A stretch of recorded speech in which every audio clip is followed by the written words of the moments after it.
Baiklah, perkenalkan nama saya Frederick Hokop Simajuntak, nomor induk mahasiswa 180574201060. Pada saat ini saya akan mempresentasikan hasil pengamatan saya mengenai bagaimana keadaan hukum pidana di era pandemi COVID-19 dan juga mengenai perubahan sosial dalam masyarakat di pandemi ini. Nah, ini untuk salah satu memenuhi ujian akhir semester hukum pidana. Sebelumnya kita harus mengerti dulu pengertian dari hukum pidana. Jadi hukum pidana adalah keseluruhan atau himpunan peraturan-peraturan untuk menentukan perbuatan mana yang dilarang dan yang boleh dilakukan dan yang dimasukkan ke dalam tindak pidana dan memberikan atau adanya sanksi kepada orang yang melanggar pelanggaran atau suatu kejahatan tertentu. Nah, mengenai penegakan hukum pidana di era COVID-19 ini, Mabes Polri memberikan warning kepada para pelaku kejahatan, khususnya pelaku pencurian dalam masa pandemi COVID-19 ini, akan diberikan sanksi yang lebih berat dan ditindak tegas. Nah, pada penjelasan KUHP di pasal pencurian, bahwa seseorang yang melakukan tindak pidana di situasi wabah atau situasi bencana, maka hukumannya akan dilebihkan dari biasanya. Nah, selama pandemi COVID-19 ini berlangsung, Gugus Tugas Percepatan Penanganan COVID-19 telah melakukan upaya pengamanan dan penegakan hukum.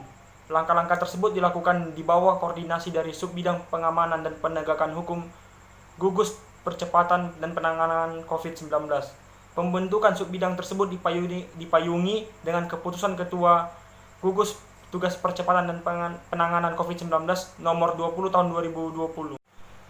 Nah, adapun yang saya teliti, yang banyaknya terjadi tindak pidana di era COVID-19 ini, yaitu adanya penyebaran berita hoax, lalu adanya penipuan ya secara online, lalu juga pencurian data-data, ya, dan tindak-tindak pidana lainnya. Ini dilakukan ya untuk mementingkan diri sendiri, untuk keuntungan sendiri begitu. Nah, jika ketahuan melakukan tindak pidana di era pandemi atau bencana, ya tentunya akan ditindak lebih tegas lagi oleh penegak hukum yang ada di Indonesia. Oleh sebab itu, ketika kita menemukan atau ada orang yang sepengetahuan kita melakukan suatu tindak pidana di era COVID-19 ini, kita pun wajib melaporkannya kepada pihak yang berwajib agar adanya tegakan hukum atau sanksi tegas yang diberikan kepada orang tersebut. Dalam menghadapi pandemi COVID-19 ini, pemerintah mengambil kebijakan membuat suatu kebijakan, yaitu social distance, yaitu masyarakat agar menjaga jaraknya untuk memutus rantai penyebaran virus COVID-19.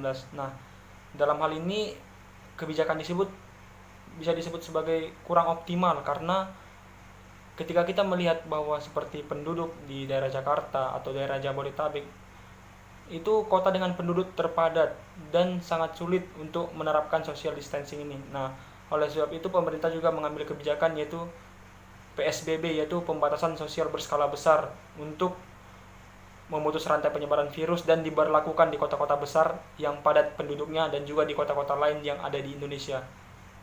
Dari kebijakan yang diambil oleh pemerintah tersebut, terjadi perubahan sosial budaya yang ada dalam masyarakat. Nah, dalam kehidupan masyarakat, perubahan sosial budaya tersebut bukan hanya dialami oleh individu, bahkan juga dialami oleh kelompok masyarakat.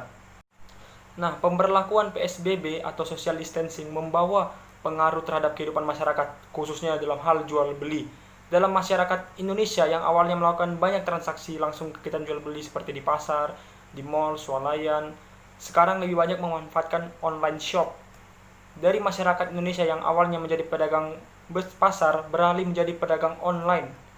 Selain itu, masyarakat juga banyak menggunakan jejaring sosial seperti internet dalam instansi perguruan tinggi, pekerjaan, perkuliahan, dan persekolahan. Semua memakai internet atau dalam jaringan dalam pandemi ini, dan digantikan seperti sekolah, belajar dari rumah dengan via classroom, atau perkuliahan dengan via classroom, atau kerja kantor melalui via Zoom.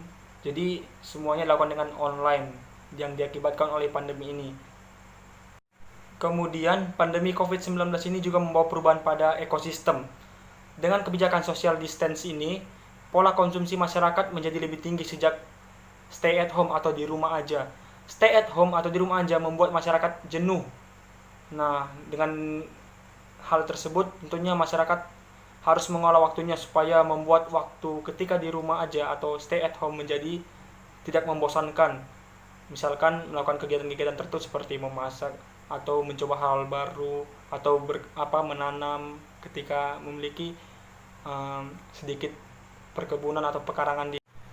Nah, dalam hal ini upaya kita dan juga upaya pemerintah tentunya harus mengikuti protokol kesehatan yang telah ditetapkan oleh pemerintah ketika masih dalam situasi pandemi ini. Oleh sebab itu kita harus menjadi warga negara yang baik agar wabah ini agar segera berlalu dari negeri kita ini, dan semoga semuanya ketika wabah ini telah berlalu kita semua dapat beraktivitas kembali dengan seperti semulanya. Baiklah, ini saja yang bisa saya presentasikan. Semoga bermanfaat. Terima kasih atas perhatiannya dan sekian.